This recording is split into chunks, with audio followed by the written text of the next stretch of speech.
So what we're going to do now is we're going to put the intake gasket in place with a little bit of a Right Stuff seal underneath it. So I'm going to run a bead of Right Stuff into the corners here, across the end rails. Okay, so after the valve train is done, the next step is to put the intake manifold. Chrysler uses a metal valley pan that seals up underneath the intake manifold. We like to use sealer underneath this valley pan to keep the oil in the engine. Nice little bead in the corners. Okay. And then we do that on both ends. So are we adding any type of rubber gasket or cork gasket on top of that? Nothing, huh? Right. Interesting. I guess the intake might be next, huh? Okay, we got a manifold. Okay. This is the front of the engine here. This is the front. Yep. There we go, just like that. Yeah, just like that. Let's just freeze that frame for a second. Notice anything odd? Notice anything different about that?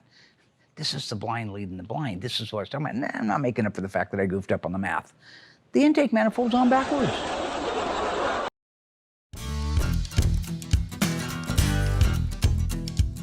You want to know why I know, sir? Why I'm going to punch out at 53 like Gandolfini? Because that this intake manifold's on backwards. I just came out to check in on everybody and see how it was going. And something didn't quite look right to me, but that's Over there. not unusual. But it turns out Doug, in his crack shop ploy to train our new guy the right way, put the intake manifold on backwards. So he's turning that around now. Well, I have learned that if I'm firing up an engine that Dougie gave me, to move the distributor 180 degrees before I start trying to fire it up. And put the brackets on that I forgot to put on. Well, Hey, I like that, Mark. That'll go on just fine like That'll that. be perfect. It'll match the intake manifold. Remember how I said this is the back of the manifold? My I do mom remember used you to saying say, that, and then you Dougie's talked a yourself out of it. simpleton. I'd say, well, he's not a simpleton, he's a sweet guy. That doesn't mean he's not a simpleton. And she's got a point. Got a point. All I can say is I love Dougie. He knows his stuff, and hey, we all make mistakes.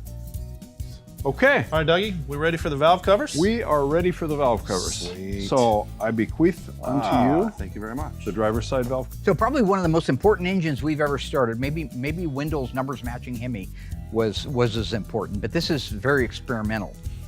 It had to be started right away.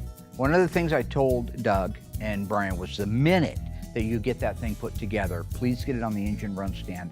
There are things I need to know now. One is I got to make a phone call to the owner. This is an additional almost $20,000 went into saving this engine. But again, now the Cuda, instead of being a $100,000 car when it's done with a non-numbers engine, is $150 because it's got its numbers in it. So the math's there. I got to tell you, being an old Chevy guy and now building a Mopar engine, Mopar had a few things figured out, didn't they? Yeah.